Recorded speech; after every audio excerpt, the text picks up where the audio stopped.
Deportasiya, qaçqınlıq bizim taleyimiz ilə qoşa doğulub.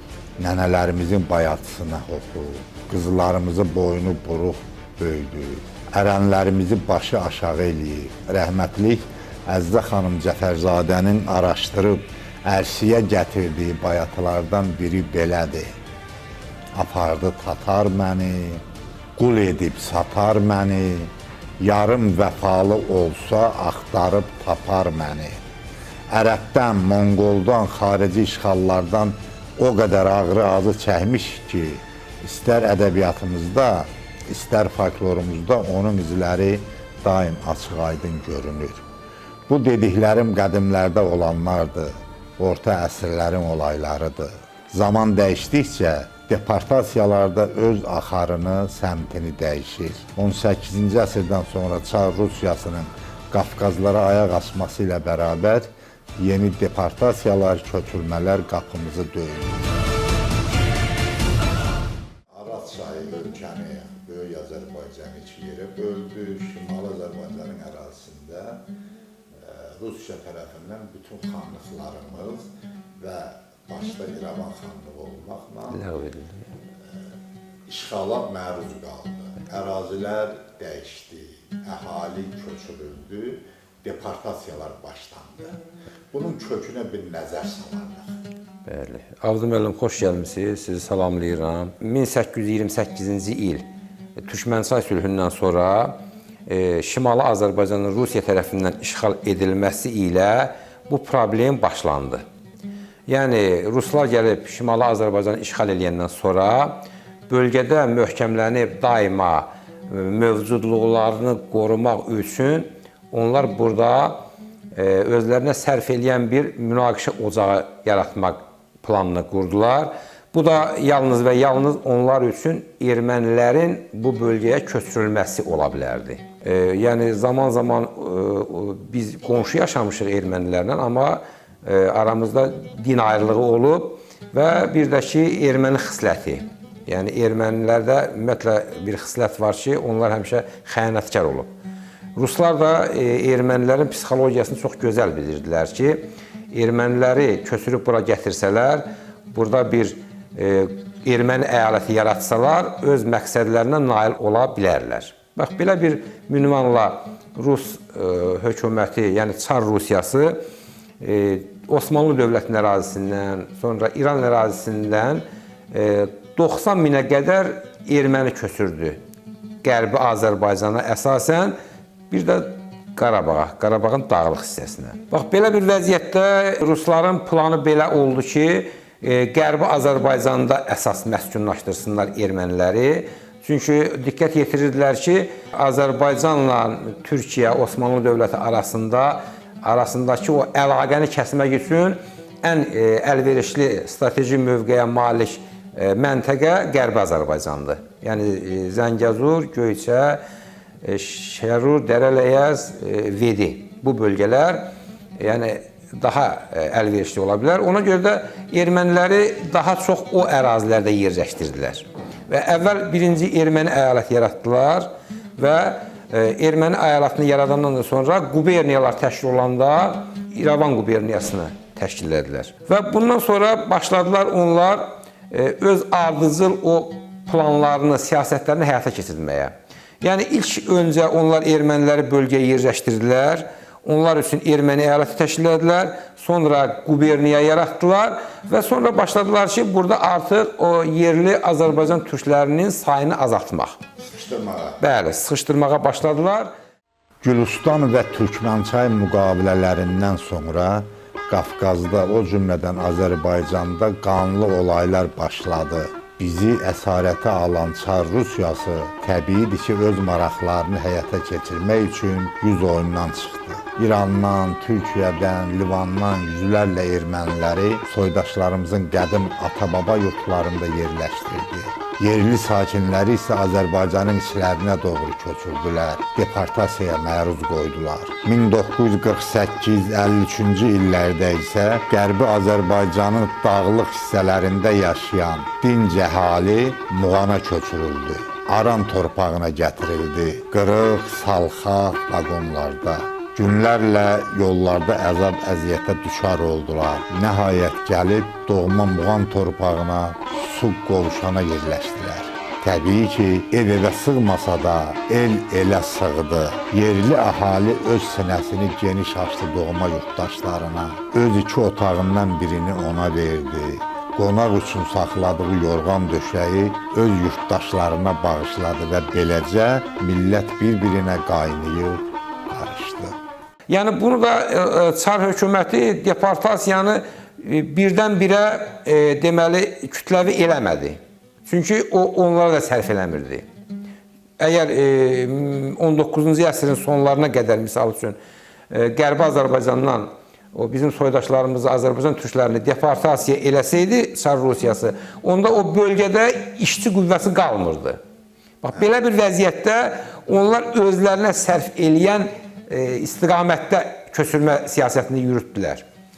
Və zaman-zaman hissə-hissə sıxışdırmaqla ermənilərin sayını artırıb, bizim Azərbaycan türklərinin sayını azaltmağa başladılar.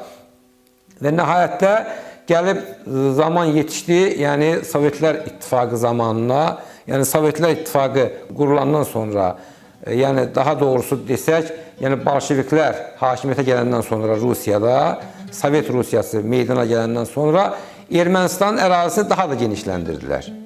Misal üçün, 1920-ci ildə Zəngəzur əyalətini verdilər Ermənistana. Ermənistan 1918-ci il mayın 27-sində, yəni 27-28-də müstəqillik elan eləmişdi Ararat Respublikası. Onda 10.000 kvadrat kilometrə yaxın ərazisi var idi. Amma Bolşeviklər gəldi Azərbaycanı, müstəqil Azərbaycan dövlətini işğal eləyəndən sonra ermənilərlə danışığa getdilər ki, siz bizə kömək eləyin, biz sizin ərazilərinizi artıracaq. Bax, belə bir vəziyyətdə ermənilər də ruslara kömək elədi, bolşeviklərə. Azərbaycan işğal olundu. Və nəticədə, deməli, Azərbaycanın ərazilərinin hesabına Ermənistanın ərazisi gəldi, yəni bugünkü əraziyə gəlib çatdı. 10.000 kvadrat kilometr ərazisi ilə müstəqillik qazanmışdı Ermənistan. Onun özü də Azərbaycan torpaqları idi. Yəni İrəvan özü qədim zamanlardan Azərbaycan şəhəri olub, Azərbaycan türklərinin şəhəri olub və ətraf bölgələr, Göyçə gölü ətrafı torpaqlar həmişə bizim soydaşlarımızın məskəni olub, yurd yeri olub qədim zamanlardan. 1935-ci ildə qədim Azərbaycanın, Qərbi Azərbaycanın Sərdərabad rayonunun Xeyrbəli kəndində anadan olmuşam. Uşaqlıq illərim orada keçib. Oranın təbiəti, onların şəraiti hamısı gözümün qabağındadır. Dağlıq yer idi. Araz çayının Türkiyədən çıxıb o dövləki SSR deyək, SSR-yə qoşulduğu yerdə bizim kəndimiz yerləşirdi. Xeyrbəli kəndi. Ata-babalarımız tarixən orada yaşayıb. Oranın sakinlər olmuşdu. Kəndimizdə 6-7 ev erməni var idi. Qalanı hamısı Azərbaycanlılar idi.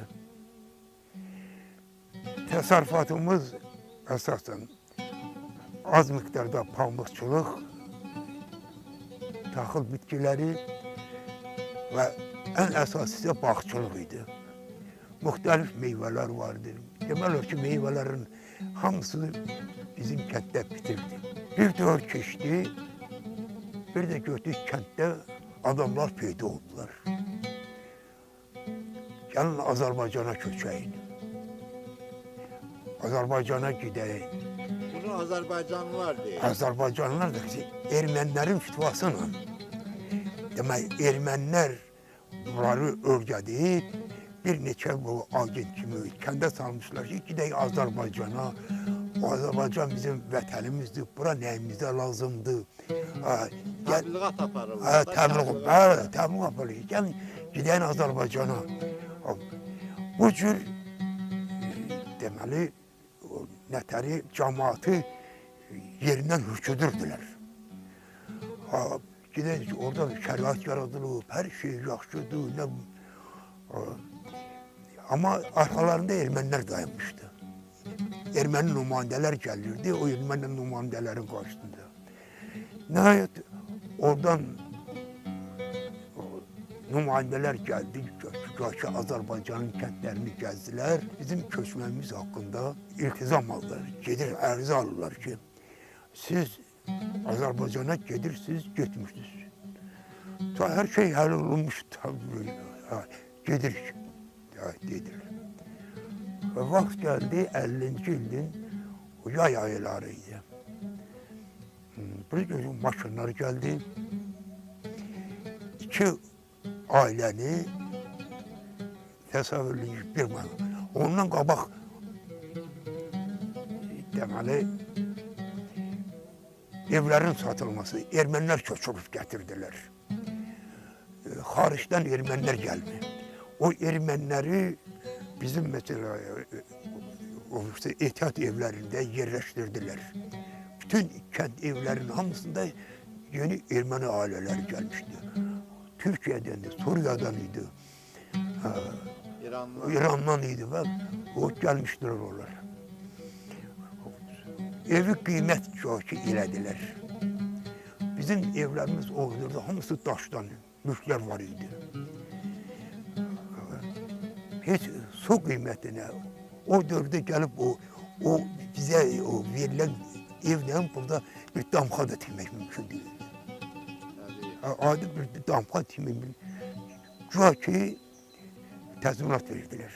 Anam oradaki ənənəni unutmamışdı. Çünki Yerevan dəbidir və də əl dəyirmanı var deyirik, dəstər deyirik. Və o dəstərdə anam buğdanı qaynadardı, bulğur hazırlayardı. Və anam il yarımdır, rəhmətə gedib, o ənənə dayanıb. Bu vaxta qədər, indi elə xanım hardadır? Zəhmətkəş, hər şeyə qatlanan, o onu alınmaya icazə vermirdi. Deyirdi ki, onlar keyfiyyətli olmur, özünüz eləyin. Bulğur eləyirdi. Çiğ yarmanı səhər süddə pişirməyə, onu ayrı eləyirdi. İndi bulğur hamı dükandan alır, bilirdən bulğur nədir.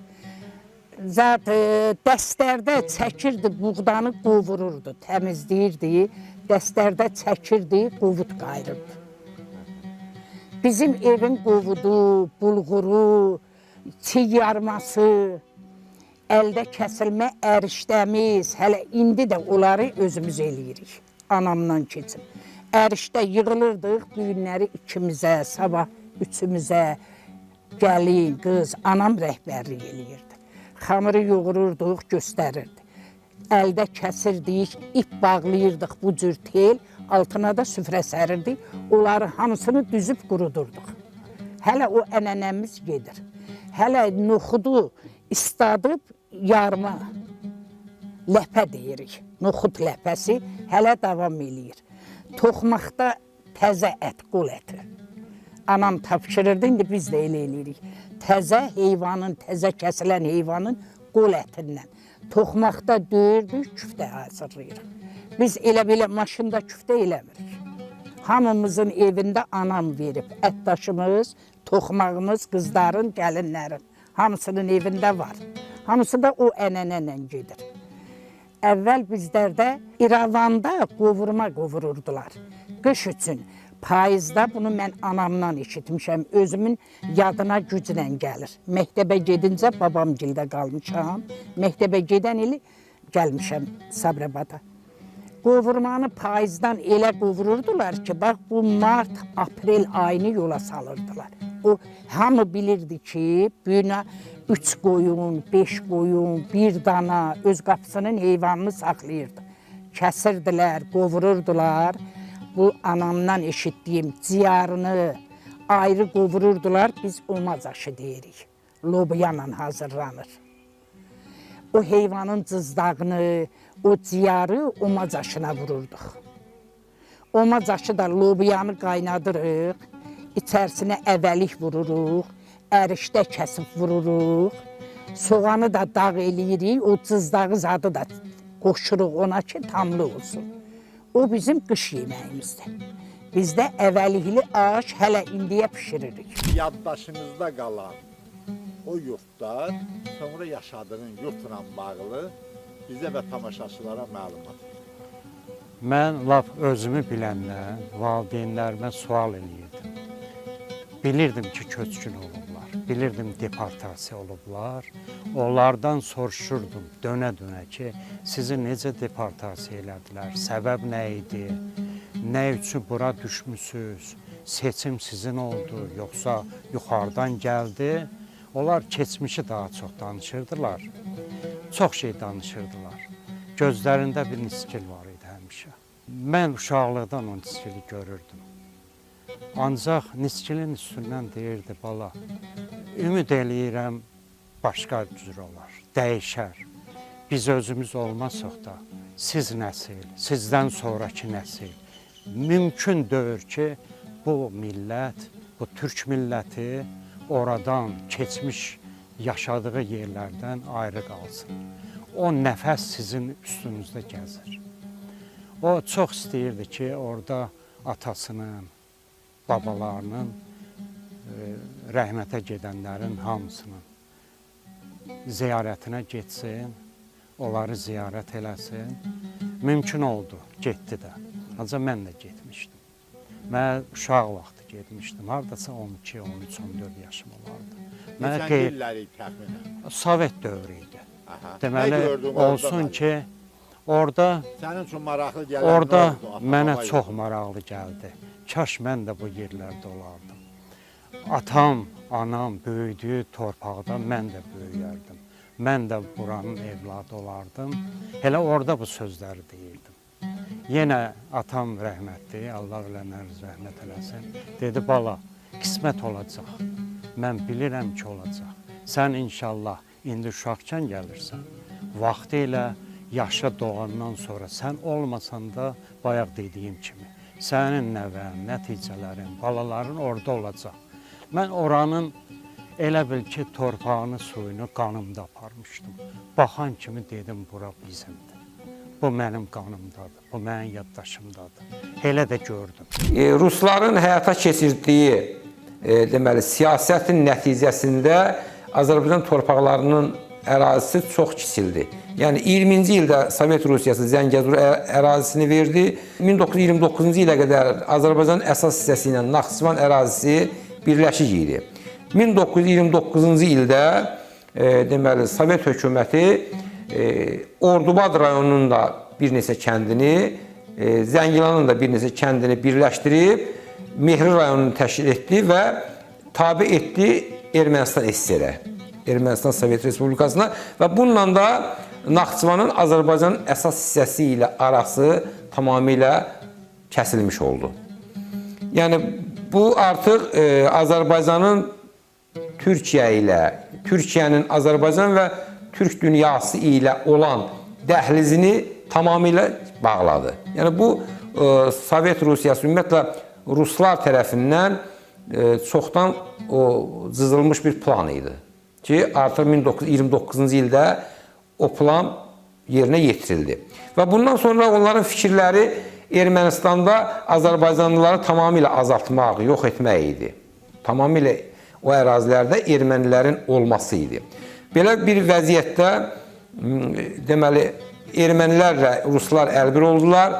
Hətta Ermənistandan ermənilərin o ziyalıları deməli Stalinə, Cəllad Stalinə məktublar yazırdılar Azərbaycanlıların adı ilə ki, güya biz Azərbaycanlıyıq, müraciət edirik Stalinə, bizi köçürün Azərbaycanda Kür-Araz ovalığına.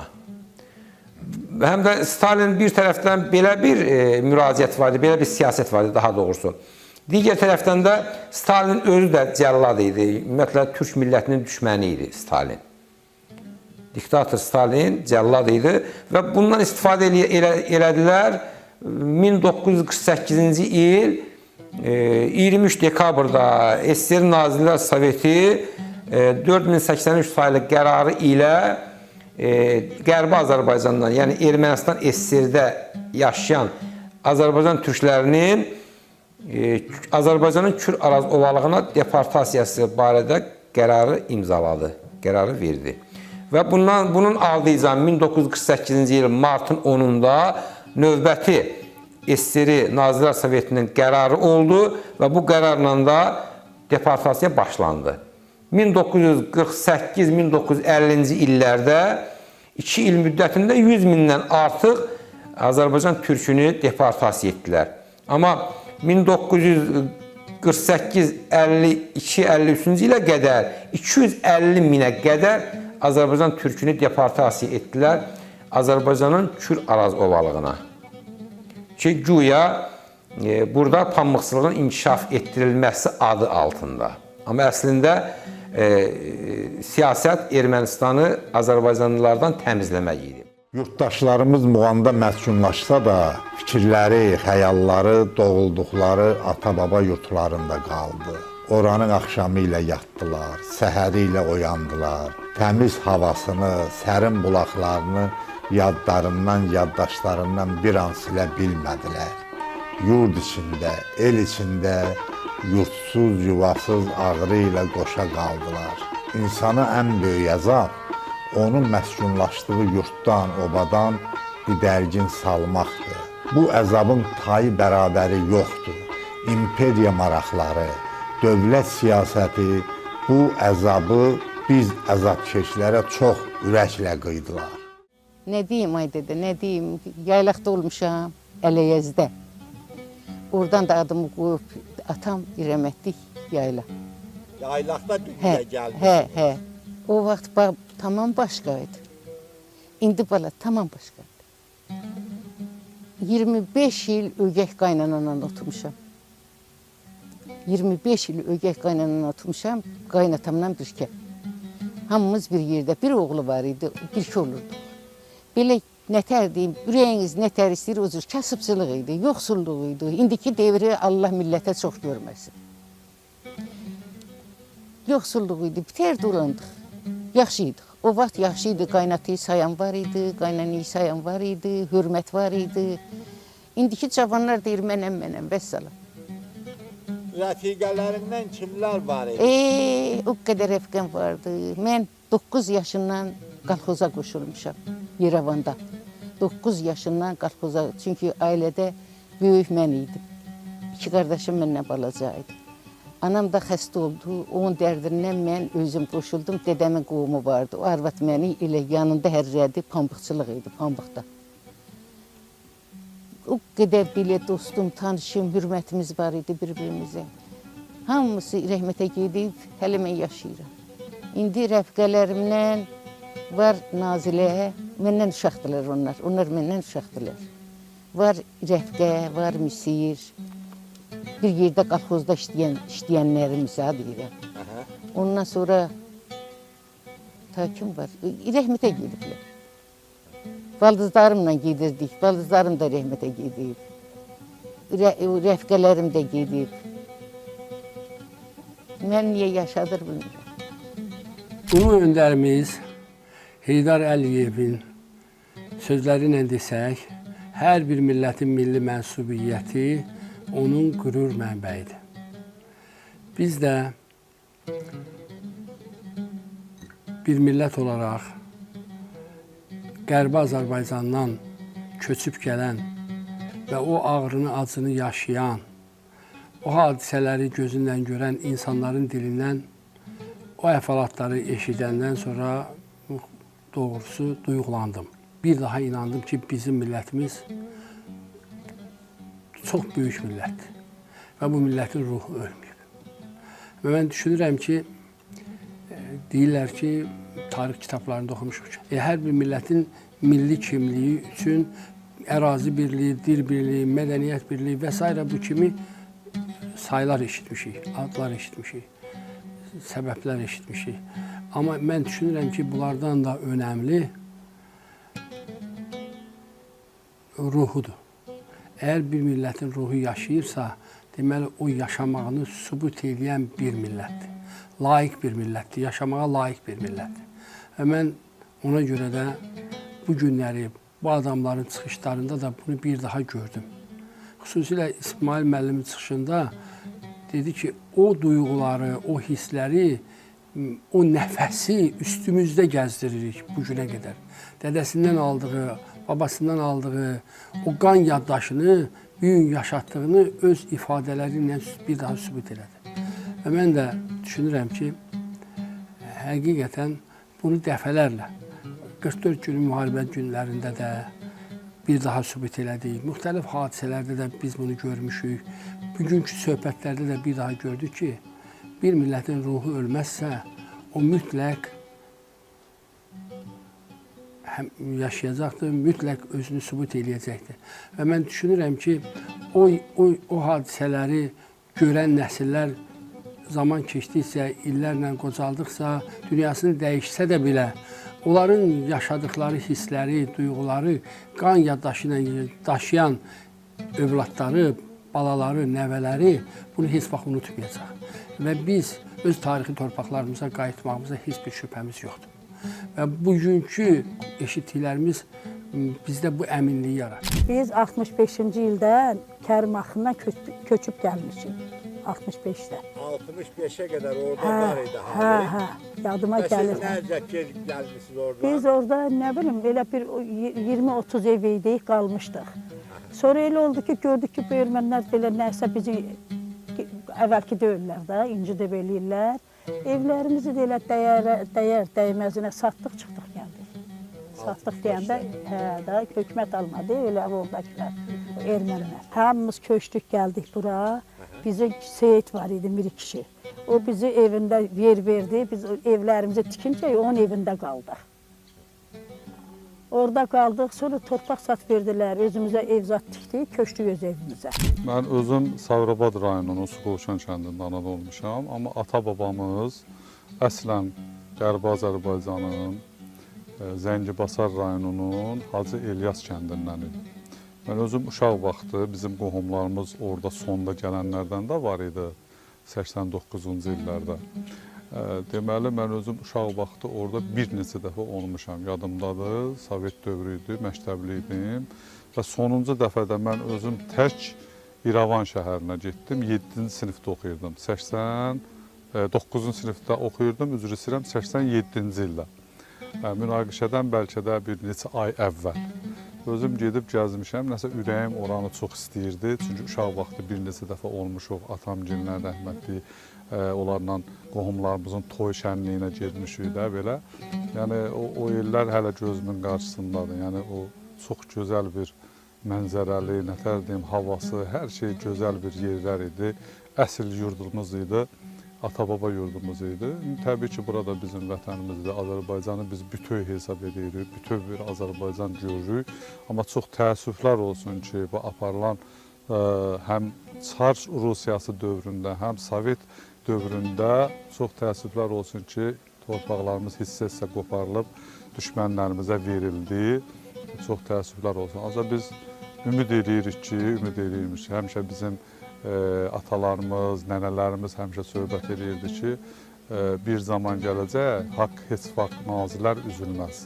Bir zaman gələcək, millət öz torpaqlarına qayıdacaq, Azərbaycan bütövləşəcək. Biz onu artıq bir neçə il bundan qabaqdan bəri görürük, hiss edirik və bizim ölkəmizin dövlət başçımız, Cənab Prezidentimiz İlham Əliyevin apardığı siyasət, uğurlu siyasət bizi buna deməyə əsas verir. Ali Baş Komandan başda olmaqla Azərbaycanın müzəffər ordusu o böyük həsrətə bizi son qoydu və torpaqlarımız erməni işğalçılarından azad olundu. Allah cəmi şəhidlərimizə rəhmət eləsin, cəmi ordumuzu Allah qorusun, döyüşçülərimizi qorusun. Və mən də elə bu Sabirabadda Vətən Müharibəsi Veteranları İctimai Birliyin rayon şöbəsinin bir rəhbəri kimi, özüm birinci Qarabağ qazisi kimi, yəni bu işlərin içindəyəm və çox gözəl bilirəm ki, bu nə deməkdir, vətən həsrəti nə deməkdir. Bizim, misal üçün, 1 milyona yaxın qaçqın köçkünümüz olub 90-cı illərdə, ötən əsrin 90-cı illərində və onlar da hər zaman söhbətlərində, istər tədbirlərdə, istər qeyri-rəsmi söhbətlərimizdə həmişə onlar vətən həsrəti ilə yaşadıqlarını deyirlər. Hansı ki, bunu bizə, biz uşaq vaxtı olanda bizim atamız, nənəmiz həmişə danışırdı, o həsrətdən danışırdı. Bu bizə tanış həsrət idi. Çox təəssüflər olsun ki, bu həsrətlər çoxalırdı get-gedə. Amma Çox şükürlər olsun, Rəbbimizə şükürlər olsun ki, 20-ci ilin sentyabrında əks hücumla başlamış Vətən müharibəsində biz o böyük zəfərə nail olduq. Təkcə biz torpaqlarımızı qaytarmadıq, eyni zamanda biz ləkələnmiş o namusumuzu qaytarmış olduq.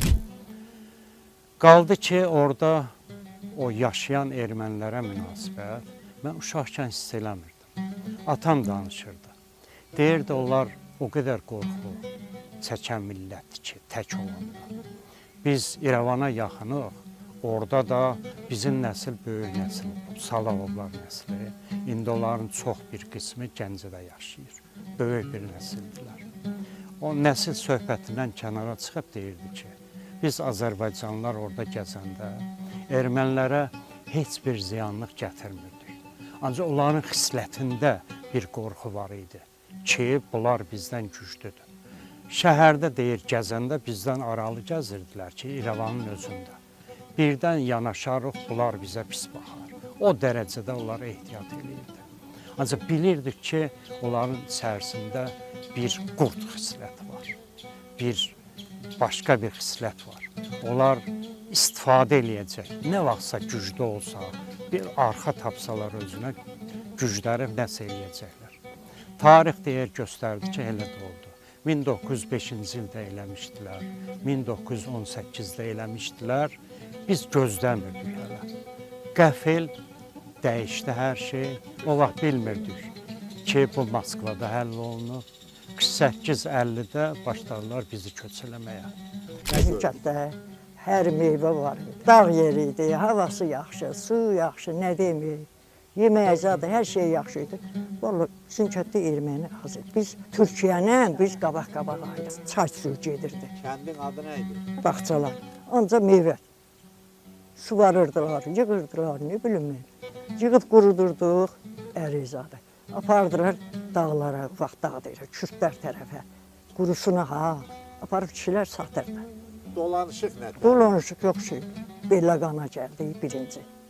Onda sakitlikdi. Biraz yaşadıq, gördük su, havası, heyvana kimi aparmışlar. Götürmür, qayıtdıq geri. Onda yox idi da öz yerimizə.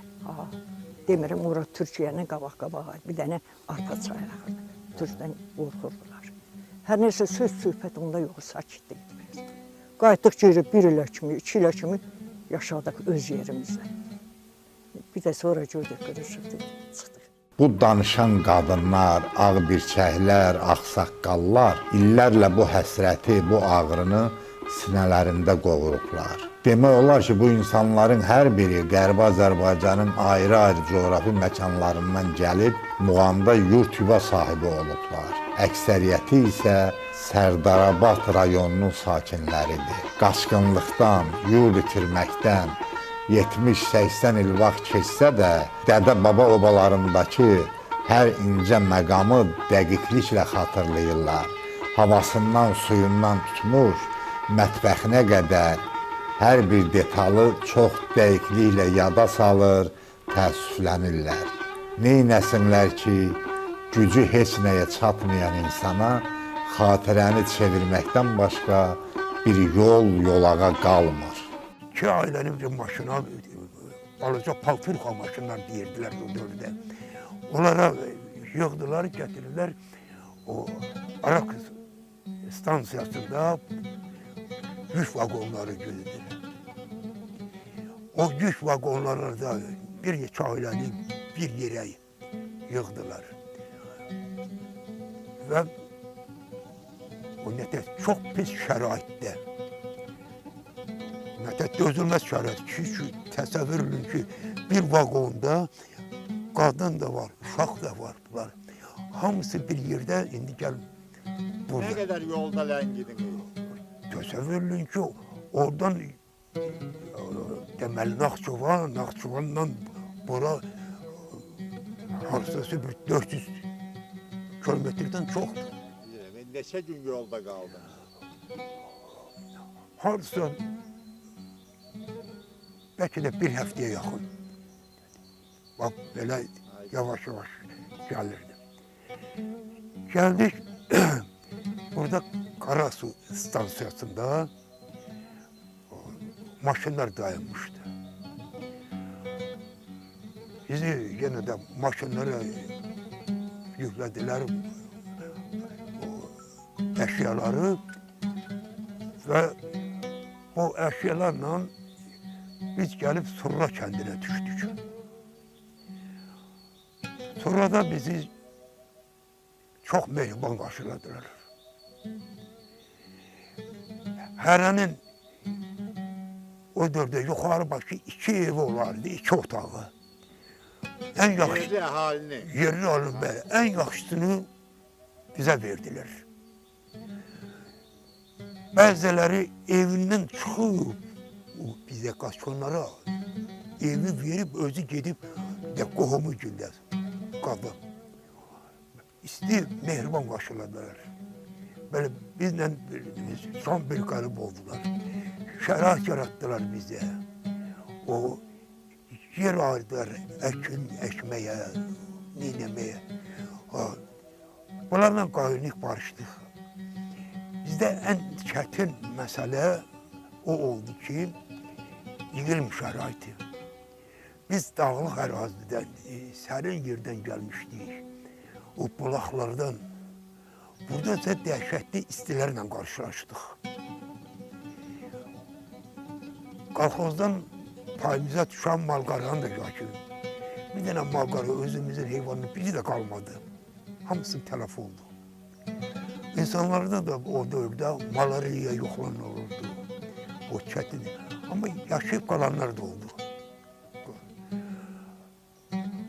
Sabirabad cemaatine biz qaynayıb qarışdıq. Neter ağuşlarını açdı bize. Her cür imkan şərait. Məsələ burasındadır ki, Sovet hökuməti bizim o soydaşlarımızı Qərbi Azərbaycandan Küraraz ovalığına deportasiya eləyəndə elə pis vəziyyətdə eləyib ki, burada indi mən çoxlarıyla söhbət eləmişəm də, deyir ki, elə toyuqlarımız hində qaldı, götürə bilmədik. Rus əskərləri töküldü, əllərində avtomat ki, siz bir neçə saata buradan çıxmalısınız. Və bizi deyir o kolxozun o yük maşınlarına mindirib, bir hissəsini qalan qatarla gətirib tökdülər Küraraz ovalığına. Onların çoxsu Sabirabadın Həşimxanlı kəndi var, oradadır. Sonra Şıxsalahlı kəndi, Qaragüney kəndi. Ümumiyyətlə bütün kəndlərdə var, az. Əsas kompakt düşdüyü ərazi kəndlər o kəndlərdir ki, özü gətirib onların hamısını su qovuşanda da var. Onların hamısını gətirib 20 sot hərəsinə torpaq verib töküblər çölün düzünə.